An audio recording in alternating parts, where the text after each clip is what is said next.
ये जो मैं पजामा कुर्ता पहनकर आया हूं सर ना, ये ओवैसी साहब ने मुझे ईद पर दिया। ओवैसी साहब मुझे टोपी पहनाने की कोशिश नहीं करते और मैं उनको टीका पहनाने की कोशिश नहीं करता।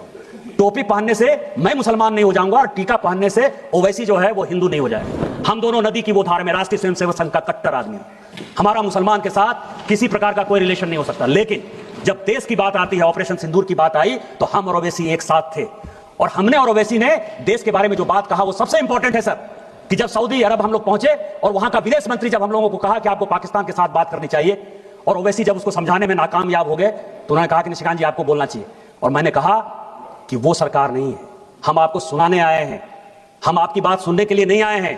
मनमोहन सिंह नहीं है हम कि 2008 में मुंबई बम ब्लास्ट हो गया और आपके कहने पर इसी सऊदी अरब के दबाव में, इसी अमेरिका के दबाव में, शर्म शेख में आपने जाकर समझौता कर लिया, एग्रीमेंट हो गया। पहली बार भारत सरकार ने कॉम्प्रोमाइज करते हुए यह बता दिया कि बलूचिस्तान में जो कुछ हो रहा है वो भारत सरकार का उसमें योगदान है। हम वो घटिया आदमी नहीं है। यदि हमारे आदमी को आपने मारा है तो हम मारेंगे। आपको पाकिस्तान को समझाना है तो समझाइए। हम और ओवैसी ने कहा, क्योंकि जब ये नदी चलती है सर, हम नदी की दो धार हैं, लेकिन नदी गंगा सागर में जब मिलती है, समुद्र में मिलती है, तो वही भारत में अनेकता में एकता होती है। हम भारतीय हैं पहले और यही बात कहने के लिए हम और ओवैसी साथ गए थे। तुम किस हिंदू मुसलमान की बात करते